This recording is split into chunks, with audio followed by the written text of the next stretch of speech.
나는 올해 76 홀로 살고 있습니다. 요양병원에 가는 것보다 간병인을 쓰는 것보다 훨씬 기막히게 좋은 노후의 방식을 발견했습니다. 우리가 젊었을 때 어쩌면 늙음이란 것에 대해 진지하게 고민해 본 적이 없을지도 모릅니다. 그저 아득히 먼 미래의 일이라 여기며 마음을 쓰지 않았겠지요.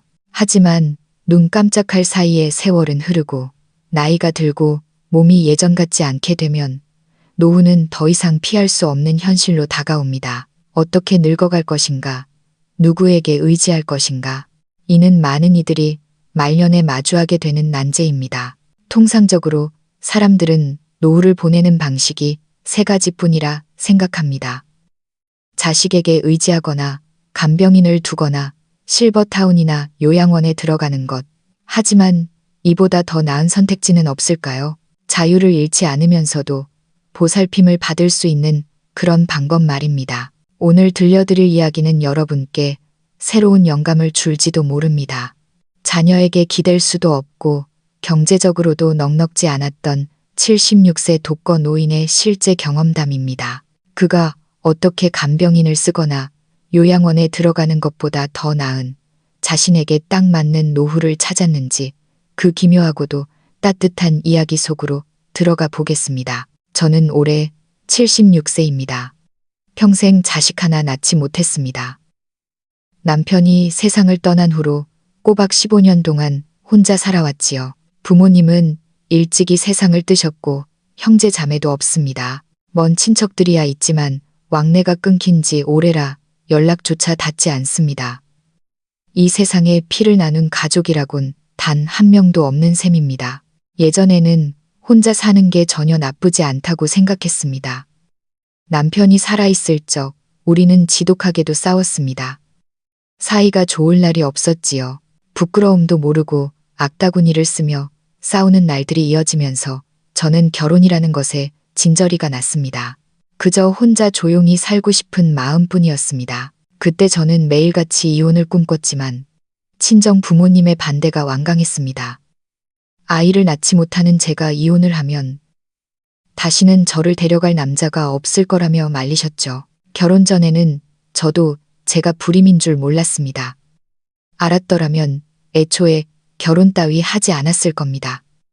남편과는 연애 결혼이었습니다. 사랑이 아니었다면 결혼하지 않았겠지요. 하지만 결혼 후 아이가 생기지 않는다는 사실을 알게 되자 남편은 딴 사람이 되었습니다. 연애 시절에 그 다정하던 사람은 온데간데 없고 마치 늑대처럼 돌변했습니다. 그는 항상 저를 저주했습니다. 자기 인생을 망쳤다고, 대를 잊지 못하게 만들었다며 악담을 퍼부었죠. 화가 치밀어 오르면 손찌검도 서슴지 않았습니다. 그렇게 저를 구박하면서도 그는 끝내 이혼만은 해주지 않았습니다. 그 역시 계산이 빨랐던 겁니다. 아이는 못 낳아도 경제적으로 무능력하고 씀씀이가 해픈 그에게 저만 한 아내는 없었으니까요. 집안의 모든 생활비는 제가 번 돈으로 충당했습니다. 사랑도 주지 않고 생활비도 주지 않는 남자와 하루도 살기 싫었지만 죽을 병에 걸린 듯 반대하는 부모님 때문에 저는 그 숨막히는 결혼 생활을 억지로 이어갔습니다. 그러다 15년 전 남편이 암에 걸렸습니다. 치료를 받았지만 병마를 이기지 못하고 황망히 저 세상으로 갔지요. 남편이 떠나고 나서야 비로소 저만의 독거 생활이 시작되었습니다. 집안은 드디어 고요를 되찾았습니다. 슬플 줄 알았는데 사실은 안도의 한숨이 먼저 나왔습니다. 끝없는 다툼과 냉대 속에서 고통받던 날들이 끝난 것입니다. 때로는 외로움이 찾아오기도 했지만 그 지옥 같았던 시절에 비하면 혼자 남은 여생이 훨씬 달콤했습니다. 온기는 부족할지 몰라도 적어도 나를 해치는 사람은 없으니까요. 남편이 떠난 해 저는 61였습니다. 오랜 세월 함께한 이를 잃었지만 몸과 마음은 오히려 건강했습니다. 그때만 해도 저는 활력이 넘쳤고 다리도 튼튼했습니다. 1년 내내 감기 한 번 걸리지 않았죠. 의료보험 카드는 쓸 일이 없어 잔고가 차곡차곡 쌓여만 갔습니다. 매달 꼬박꼬박 들어오는 연금은 많지는 않아도 저 혼자 소박하게 살기에는 충분했습니다. 저는 여행을 좋아하지 않아 주로 집에 머물며 차를 마시고 텔레비전을 보고 맛있는 음식을 해 먹는 걸 즐겼습니다. 생활 반경도 좁았습니다. 매일 시장에 가서 신선한 채소를 고르고 단골 상인과 몇 마디 나누는 게 일과의 전부였죠. 가끔 공원에 나가 벤치에 앉아 담소를 나누는 노인들이나 잔디밭을 뛰어노는 아이들을 구경하는 것만으로도 마음이 편안해졌습니다. 그 외에는 어디도 가고 싶지 않았습니다. 매일 집에만 있다 보니 새 옷을 살 일도 없었습니다. 나이가 드니 낡고 익숙한 옷이 편하더군요. 혼자 사니 돈 쓸 곳도 없어서 적은 연금으로도 돈이 남아도는 것처럼 느껴졌습니다. 저는 제가 이렇게 평온하게 늙어 죽을 때까지 살 수 있을 거라 천진하게 믿었습니다. 하지만 간과한 게 있었습니다. 사람은 결국 늙고 육체는 반드시 내리막길을 걷는다는 사실을요. 75 전까지는 그래도 천천히 시장을 오가고 집안일을 도맡아 할 수 있었습니다. 하지만 75 생일이 지나자마자 몸의 변화는 생각보다 훨씬 빠르게 닥쳐왔습니다. 다리에 힘이 풀리기 시작했고 익숙했던 걸음걸이가 힘겨워졌습니다. 시장에 다녀오는 길, 예전엔 한 번에 오던 거리를 이제는 중간에 쉬어야 했고 집에 돌아오면 숨이 턱끝까지 차올랐습니다. 스스로를 돌볼 수 있는 날이 얼마 남지 않았다는 걸 직감했습니다. 남의 손을 빌려야 할 때가 온 것입니다. 요즘 세상에 노후를 보내는 방법이라곤 간병인을 쓰거나 요양원에 가거나 자식에게 기대는 것뿐입니다. 자식이 없는 제게 남은 선택지는 요양원 아니면 간병인뿐이었죠. 평생 자유롭게 살아온 터라 규칙에 얽매이는 요양원은 죽기보다 싫었습니다. 그렇다면 간병인을 써야 하는데 현실은 냉혹했습니다. 제 집에서 편하게 지내며 보살핌을 받는 건 이상적이었지만 비용을 알아보니 입이 다물어지지 않았습니다. 가사 도우미 정도면 월 200만 원, 목욕과 거동까지 도와주는 전일제 간병인은 300만 원이 훌쩍 넘었습니다. 제 연금은 100만 원 남짓인데 말이죠. 모아둔 돈을 헐어 쓴다 해도 기껏해야 4년이면 바닥날게 뻔했습니다. 밤잠을 설쳤습니다. 요양원은 싫고 간병인은 비싸고 혼자 살자니 몸이 무너져 내리고 정부 지원을 알아봐도 저는 기초수급자도 아니고 중증 장애도 없어 혜택을 받을 수 없었습니다. 막다른 골목에 갇힌 기분이었습니다. 밥맛도 잃고 창밖만 멍하니 바라보며 근심에 잠겨있던 어느 날이었습니다. 집에만 있기 답답해 햇볕이라도 쐴 겸 아파트 화단 벤치에 앉아 있었습니다. 그때 이삿짐 트럭 한 대가 들어왔습니다. 30 초반쯤 되어 보이는 젊은 여자가 어린 딸아이의 손을 잡고 이삿짐 나르는 걸 지휘하고 있었죠. 호기심에 다가가 물었습니다. 이사 오시는 거예요? 젊은 새댁은 잠시 놀란 듯 하더니 미소를 지으며 고개를 끄덕였습니다. 네, 이번에 이 집을 샀어요. 앞으로 여기서 살게 됐습니다. 알고 보니 제 앞집에 살던 노부부가 아들이 있는 도시로 이사를 가면서 집을 내놓은 것이었습니다. 노부부는 아들과 함께 살게 되었다더군요. 부러운 마음이 들었습니다. 적어도 그들은 기댈 아들이 있으니까요. 그런데 새댁을 보니 남편이 보이지 않았습니다. 바깥 양반은요, 이 큰일을 혼자 하시나? 제 물음에 그녀는 씁쓸하게 웃으며 대답했습니다. 이혼했어요. 아이랑 둘이 지내요. 담담한 말투였지만 그 속에 감춘 고단함이 느껴졌습니다. 어린 딸을 데리고 혼자 세상을 헤쳐나가는 그녀의 뒷모습이 어딘가 모르게 저의 지난 독거 생활과 겹쳐 보였습니다. 그때는 몰랐습니다. 이 새로운 이웃이 제 노후를 완전히 바꿔놓을 줄은요. 그날 저녁 설거지를 막 끝냈는데 현관문을 부서져라 두드리는 소리가 들렸습니다. 놀라서 문을 열어보니 새로 이사 온 새댁 서윤 엄마가 아이를 안은 채 식은땀을 흘리며 서 있었습니다. 얼굴은 백지장처럼 하얗고 입술은 파들파들 떨렸습니다. 할머니, 배가 너무 아파요. 그녀는 말을 잇지 못하고 아이를 제 품에 떠밀다시피 맡겼습니다. 병원에 가야 하는데 애 좀 봐주실 수 있을까요? 혼자 가겠다는 걸 제가 뜯어말렸습니다. 딱 봐도 보통 일이 아니었으니까요. 저는 119를 불렀고 구급차를 타고 함께 병원 응급실로 갔습니다. 진단명은 급성 맹장염. 당장 수술하지 않으면 복막염으로 번져 위험할 수 있다고 했습니다. 수술해야 한다는 말에 서윤 엄마가 울음을 터뜨렸습니다. 돈이 없어요. 수술할 돈이 없어요. 선생님, 진통제만 주시면 안 될까요? 그녀의 절박한 목소리에 가슴이 미어졌습니다. 의사는 단호했습니다. 당장 수술해야 한다고요. 저는 주저없이 말했습니다. 내가 낼 테니 당장 수술해 주세요. 서윤 엄마는 놀란 눈으로 저를 쳐다봤지만 고통 때문에 말도 못하고 눈물만 흘렸습니다. 저는 그녀의 손을 잡아주며 안심시켰습니다. 돈 걱정 말고 몸부터 챙겨. 수술은 잘 끝났습니다. 저는 3일 동안 병실을 지키며 아이를 돌봤습니다. 병원비와 수술비로 꽤 큰 돈이 나갔지만 저는 땡전 한 푼 받지 않고 전부 처리해 주었습니다. 퇴원 후에도 저는 몸이 불편한 그녀를 위해 미역국을 끓이고 반찬을 만들어 날랐습니다. 그녀는 밥을 먹으며 뚝뚝 눈물을 흘렸습니다. 몸을 회복한 어느 날 서윤 엄마가 제 손을 꼭 잡고 말했습니다. 어머니, 정말 감사합니다. 어머니를 제 친정엄마처럼 모실게요. 돌아가시는 날까지 제가 꼭 돌봐드리겠습니다. 그 눈빛엔 진심이 가득했습니다. 피 한 방울 섞이지 않은 남남인 저에게 평생을 약속하다니 처음엔 그저 고마움에 하는 말이려니 했습니다. 젊은 사람과 노인의 삶이 어떻게 섞일 수 있겠습니까? 하지만 그녀는 진심이었습니다. 퇴근하고 돌아오면 제일 먼저 저에게 들러 안부를 묻고 장을 봐와서 저녁을 차려주었습니다. 집안 청소까지 말끔하게 해놓곤 했죠. 힘든 싱글맘 생활에 저까지 챙기는 게 미안해.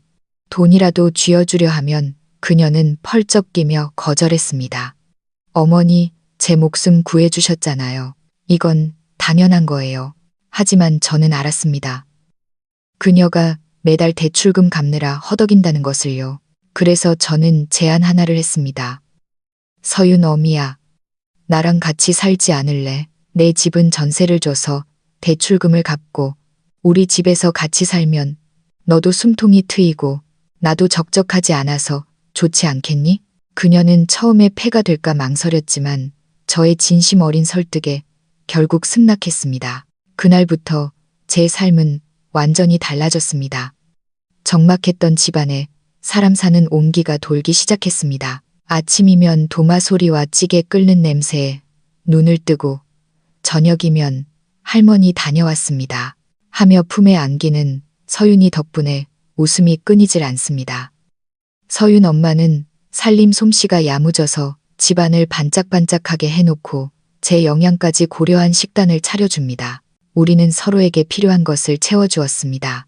그녀는 경제적 안정을, 저는 가족의 온기와 돌봄을 얻었습니다. 혈연보다 더 진한 연대가 생긴 것입니다. 그래서 저는 결심했습니다. 제 전 재산인 이 아파트를 서윤 엄마에게 남기기로요. 공증 사무실에 가서 유언장을 작성했습니다. 내가 죽으면 이 집을 그녀에게 조건 없이 증여하겠다고요. 이건 단순한 보답이 아니라 제 마지막 길을 따뜻하게 지켜준 가족에 대한 사랑입니다. 이제 저는 더 이상 고독사가 두렵지 않습니다. 밥같이 먹을 사람이 있고 아프면 걱정해주는 딸 같은 이웃이 있고 할머니라고 불러주는 손녀가 있으니까요. 핏줄이 아니어도 요양원에 가지 않아도 마음 맞는 사람끼리 서로 의지하며 사는 것. 이것이 제가 찾은 가장 행복한 노후의 답이었습니다. 노후의 돌봄. 그것은 과연 자식의 의무일까요? 아니면 부모의 지혜가 필요한 영역일까요? 여기 또 다른 방식의 선택을 한 70세 여사님의 이야기가 있습니다. 그녀는 남에게 내 몸을 맡기기 싫어 아들을 고용했습니다. 주인공 오 여사님은 70살의 자산가입니다. 부부 합산 연금만 월 400만 원이 넘고 평생 모은 현금 자산만 10억 원이 넘습니다. 돈 걱정이라곤 해본 적 없는 그녀였지만 나이가 들면서 돈으로도 해결 안 되는 문제가 생겼습니다. 바로 건강이었죠. 오 여사님은 심한 류머티즘 관절염을 앓고 있습니다. 병이 도지면 손가락 하나 까딱하기 힘들 정도로 관절이 붓고 아픕니다. 남편은 8살 연하의 엘리트 지식인이지만 평생 손에 물 한 방울 안 묻히고 산 사람이라 집안일이라곤 캔병입니다. 세탁기 돌리는 법조차 모르는 양반에게 간병을 바랄 순 없었죠. 그래서 처음엔 입주 간병인을 썼습니다. 하지만 그게 화근이 될 줄은 몰랐습니다. 오 여사님의 남편은 62, 아직 한창 때처럼 보이는 중후한 신사입니다. 반면 오 여사님은 병치레로 늙고 초라해졌죠. 사람들은 두 사람을 모자지간으로 오해하곤 했습니다. 그런 시선도 스트레스인데 새로 온 간병인 최 씨가 문제였습니다. 50대 초반의 최 씨는 눈웃음이 예사롭지 않았습니다. 어느 날 주방에서 아야 하는 소리가 들려가 보니 최 씨가 손가락을 살짝 베었다며 남편에게 밴드를 찾아달라고 애교를 부리고 있었습니다. 남편이 밴드를 가져다 주자 그녀는 남편의 손을 잡고 직접 붙여주세요라며 꼬리를 쳤습니다. 남편은 엉거주춤하며 그걸 또 받아주고 있었죠. 화가 머리끝까지 난 오 여사님은 찻잔을 바닥에 내던지며 소리쳤습니다. 당장 나가, 해고야. 그러자 최 씨는 적반하장으로 나왔습니다. 사모님 성격이 이러니 바깥분이 밖으로 돌죠. 제가 사모님보다 훨씬 젊고 건강한데 차라리 저랑 사는 게 낫지 않겠어요? 기가 막혀 쓰러질 뻔했습니다. 아들을 불러 쫓아내긴 했지만 그날 이후 오 여사님은 의부증과 우울증에 시달렸습니다. 젊은 간병인이 들어올 때마다 남편과 눈이 맞을까봐 전전긍긍하며 잠을 못 이뤘습니다. 이혼을 하자니 재산 분할이 걱정되고 그냥 살자니 미칠 것 같았습니다. 고민 끝에 오 여사님은 결단을 내렸습니다. 아들에게 제안을 한 것입니다. 직장 그만두고 우리를 돌봐다오. 대신 매달 월급으로 300만 원을 주마. 4대 보험도 들어주고 나중에 이 재산도 다 네 앞으로 해주겠다. 아들은 처음엔 난색을 보였지만 부모님의 간곡한 부탁과 현실적인 조건에 동의했습니다. 며느리도 시부모님 재산을 지키는 게 낫다고 판단했죠. 그 후로 아들이 매일 출근하듯 부모님 댁으로 와서 식사를 챙기고 병원에 모시고 갑니다. 낯선 여자가 집안에 없으니 오 여사님의 마음병은 씻은 듯이 나았습니다. 남들은 아들의 앞길을 막는 이기적인 처사라고 수군거리기도 합니다. 하지만 오 여사님은 말합니다. 어차피 물려줄 돈 미리 주면서 가족끼리 편하게 사는 게 뭐가 나빠요. 내 마음 편하고 아들도 살기 좋으면 그만이지. 이것은 지혜일까요? 아니면 돈을 이용한 통제일까요? 마지막으로 들려드릴 이야기는 67살 박철수 씨의 사연입니다. 그는 홀로 사는 독거 노인입니다. 아내가 암으로 세상을 떠난 지 5년. 아들이 하나 있지만 남보다 못한 사이입니다. 아들은 소위 금지옥엽으로 키웠습니다. 박 씨 부부는 평생 안 먹고 안 입으며 모은 돈을 털어 아들의 신혼집을 마련해줬습니다. 그런데 아내, 즉 아들의 친엄마가 가난 말기 판정을 받았을 때 아들은 너무나 매정했습니다. 아버지, 어차피 가망 없는 거 돈 쓰지 마세요. 장례 준비나 하시죠. 그 말에 박 씨는 피가 거꾸로 솟는 듯 했습니다. 아내를 살리고 싶은 마음에 여기저기 돈을 빌려 치료했지만 결국 아내는 떠났고 빚만 남았습니다. 그 후로 박 씨는 아들과 인연을 끈다시피 하고 살았습니다. 혼자 낡은 아파트에서 지내던 어느 날 저혈당 쇼크로 쓰러졌습니다. 다행히 이웃의 도움으로 살았지만 덜컥 겁이 났습니다. 이대로 아무도 모르게 죽어 구더기가 끓을 때 발견되면 어쩌나. 뉴스에서 보던 고독사가 남의 일이 아니었습니다. 요양원을 알아보니 좁고 냄새나고 마치 죽음을 기다리는 수용소 같아 도망치듯 나왔습니다. 그때 이웃이 조언했습니다. 방도 남는데 새를 줘요. 사람 온기가 있어야지. 박 씨는 무릎을 쳤습니다. 그래, 내 집으로 내 노후를 사는 거야. 그는 방 2개를 수리해서 새를 놓았습니다. 위치가 좋아 금방 나갔습니다. 한 방은 조용한 초등학교 여교사 강 선생님이, 다른 한 방은 어린 딸을 혼자 키우는 은행원이 대리가 들어왔습니다. 월세 수입이 생기니 생활이 폈습니다. 그 돈으로 낮 시간에 오는 파출부 아주머니를 고용했습니다. 아주머니가 청소와 밥을 해주고 저녁엔 세입자들이 들어와 북적거리니 사람 사는 집 같았습니다. 특히 이 대리의 딸아이는 박 씨를 할아버지라 부르며 따랐습니다. 이 대리 역시 박 씨가 아플 때면 죽을 끓여오고 병원에 동행해 주었죠. 친아들보다 100배 나았습니다. 박 씨는 중대한 결심을 했습니다. 변호사를 찾아가 유언 공증을 받았습니다. 내가 죽으면 이 집과 남은 재산은 나를 돌봐준 이 대리에게 주겠다. 아들에게는 한 푼도 남기지 않겠다고 못 박았습니다. 사람들은 미쳤다고, 노망났다고 손가락질했습니다. 핏줄을 놔두고 남에게 재산을 주냐고요. 하지만 박철수 씨는 웃으며 말합니다. 핏줄이 무슨 소용입니까?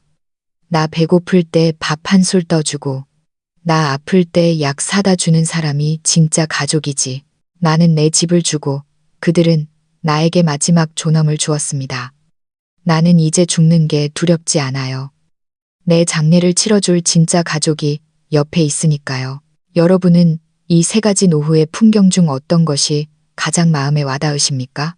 혈연에 얽매이지 않고 서로를 구원한 76세 할머니의 동거, 돈으로 아들을 고용해 안정을 찾은 70세 자산가, 그리고 자신의 자산을 이용해 타인에게서 가족의 정을 찾은 67세 독거노인. 정답은 없습니다. 다만 분명한 건 노후는 그저 기다리는 시간이 아니라 내가 주체적으로 선택하고 디자인해야 하는 삶의 마지막 프로젝트라는 사실입니다. 당신의 노후는 어떤 모습이길 원하시나요?